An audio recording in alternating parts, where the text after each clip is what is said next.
மியா voice viewers எல்லாருக்கும் ஒரு பெரிய ஹை.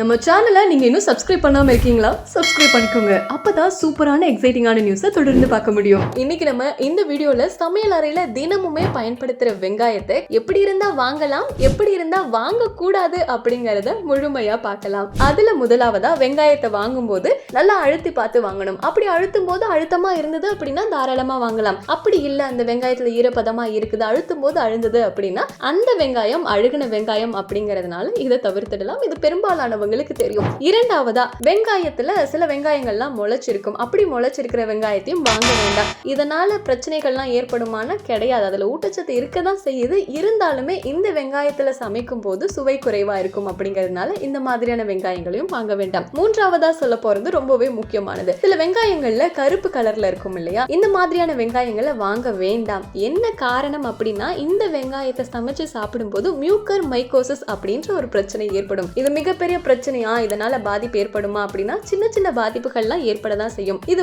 ஒரு பூஞ்சை இன்ஃபெக்ஷன் காரணமா தான் ஏற்படுது. அதாவது தோல் சிவந்து காணப்படுறது, கண்கள்ல வீக்கம் ஏற்படுறது அப்படிங்கிற மாதிரியான பிரச்சனைகள்லாம் வரும். இதனால உயிர் போற அளவுக்கு பாதிப்புகள் இருக்காது அப்படின்னாலுமே நோய் எதிர்ப்பு சக்தி குறைவா இருக்கிறவங்க இந்த வெங்காயத்தை வாங்கி சமைக்க வேண்டாம். அதே மாதிரி அலர்ஜி இருக்கிறவங்க தவிர்க்கிறது நல்லது. ஒருவேளை இந்த வெங்காயம் வாங்கியாச்சு என்ன பண்றது அப்படின்னா கூட நல்லா கழுவிட்டு அதுக்கப்புறமா சமைச்சு சாப்பிடலாம். அதனால பிரச்சனை இருக்காது. ஆனா சின்ன சின்ன பிரச்சனைகள் மட்டும் நோய் எதிர்ப்பு சக்தி குறைவா இருக்கிறவங்களுக்கு வரும். இந்த கருப்பு கலர் எதனால வருது அப்படின்னா, மண்ணில் இருக்கிற ஒரு பூஞ்சை காரணமா தான் இந்த கருப்பு கலர்ல ஏற்படுது. இது பேர் ஆஸ்பர்கில்லஸ் நைகர் அப்படின்றாங்க. அடுத்ததா, சருகு அதிகமா இருக்கிற வெங்காயத்தை வாங்குறது நல்லது. இதுல ரொம்ப முக்கியமா பொதுவாகவே வெங்காயங்களை ஃப்ரிட்ஜில் எல்லாம் வைக்கவே கூடாது. அது உரிச்ச வெங்காயமா இருந்தாலும் சரி, தூள் உரிக்காத வெங்காயமா இருந்தாலுமே. கடைகள்ல இருந்து வெங்காயத்தை வாங்கினதுக்கு அப்புறமா பல பேர் கூடைகள்ல வைப்பாங்க. ஆனா அப்படி கூடைகள்ல வைக்காம நல்லா கீழே ஒரு பேப்பர் போட்டு நல்லா வெங்காயத்தை பரப்பி வச்சோம்னா ரொம்ப நாளைக்கு நல்லாவே இருக்கும். அடுத்த தடவை கடைகளில் வெங்காயம் வாங்கும்போது நான் சொன்னதை பார்த்து வாங்குங்க. இந்த மாதிரி இன்ட்ரெஸ்டிங்கான பல தகவல்களை தெரிஞ்சுக்கணும் அப்படின்னா நம்ம மியா வாய்ஸ் சேனலை சப்ஸ்கிரைப் பண்ணிக்கோங்க.